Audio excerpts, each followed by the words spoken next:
Семен стоял на пороге своего дома в полном недоумении. Его меньше всего сейчас заботило то, что он слышал неприятные звуки, доносившиеся из его спальни. Жена явно была не одна. Но он сейчас думал только о Терри. Где она сейчас? Что с ней? У Семена в голове все как-то странно зашумело и поплыло. Он вошел в спальню и молча встал в дверях. Вот значит как. Это была единственная фраза Семена. Мужика он выкинул из квартиры так, что тот кубарем скатился с лестницы. С женой хотел поступить так же, но побрезговал. Зато все ее вещи с удовольствием вышвырнул из квартиры. «Пошла вон, увижу, пожалеешь, на развод. Подам сам». Только это он и сумел выговорить на прощание. Пил он неделю, а потом понял, что сойдет с ума, потому что постоянно мерещилась Тера. Сейчас он думал только об одном. А может, она жива? Только эта мысль и заставила его выйти из запоя. Он завел машину и колесил в том районе, где избавился от Терры. Опрашивал людей, но никто не видел похожую собаку. Как я мог? Почему я не выкинул эту гадину из своей жизни, как только она открыла рот о том, что от Терры надо избавиться? Как мне в голову пришло еще и хотеть от нее детей? Я из-за нее стал предателем. Он долго обдумывал эту мысль, а потом понял, что нет, не из-за нее. Всю жизнь, сколько он себя помнил, у него было две мечты. Он хотел крепкую дружную семью с кучей ребятишек и собаку. Собаки всегда были в жизни Семена, а вот с крепкой дружной семьей никак не получалось. Вот и сейчас его третий брак рассыпался в прах, а в итоге у него теперь не было ни собаки, ни детей. Свою Теру он взял щенком еще до того, как встретил Клару. Он сразу видел, что женщина не любит Терру, а только терпит ее присутствие. Надо было еще тогда все оценить и понять, с кем он решил связать свою жизнь. Но он был как в тумане, как будто его околдовали. Клара стала его шантажировать тем, что если в доме будет собака, то у них не будет никаких детей. Сейчас он понял, что она и не собиралась рожать. Он просто смотрел в пустоту, понимая, что теперь рядом нет его друга, и он сам его сгубил. Если бы он только мог найти Теру, если бы она оказалась жива, он бы на коленях стоял перед своей собакой и вымаливал прощение. Но, видимо, уже поздно. Месяц назад Татьяна возвращалась после трудового дня из города в свою родную деревню. Шел проливной дождь, на выезде образовалась огромная пробка. Татьяна привычно уставилась в окно и вдруг заметила какое-то странное движение между машин. Красивая белая собака металась, совершенно потеряв ориентацию. «Бедная собака», — подумала девушка. «Она точно попадет под машину или простудится». В какой-то момент пробка встала, собака поравнялась с ее машиной, и Татьяна внезапно для самой себя открыла пассажирскую дверь. Она тихонько позвала собаку.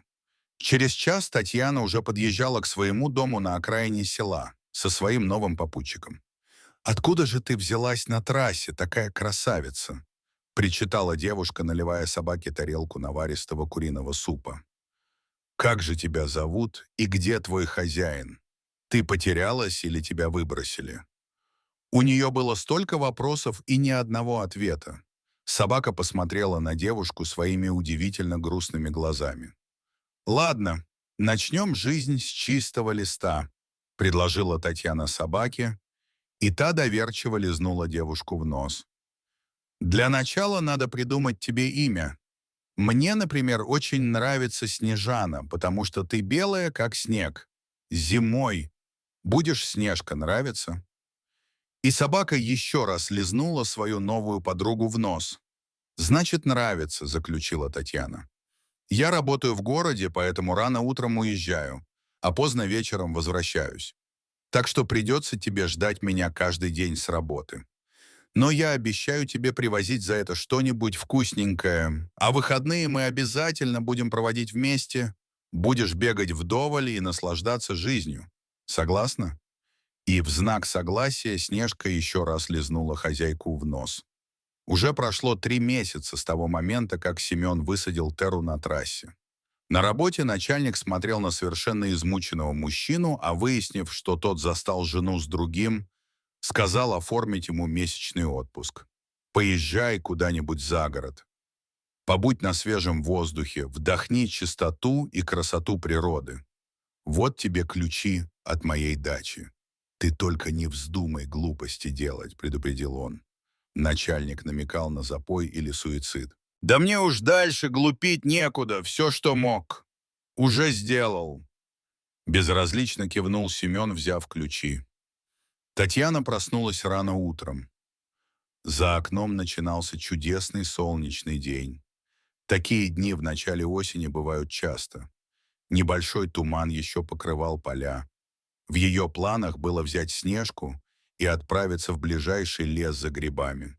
Побродить, не спеша наслаждаясь природой. Ну а если повезет, то и набрать грибов. Они вышли за калитку и по пустынной дороге, идущей через весь поселок, направились в сторону леса. Вдруг Снежка остановилась, напряглась и стала вдыхать носом воздух. Девушка натянула поводок, но собака смотрела внимательно вдаль, где из тумана показалась фигура человека, медленно идущего навстречу. Собака, что есть силы, дернулась вперед. Татьяна от неожиданности выпустила поводок из рук, и Снежка понеслась навстречу незнакомцу.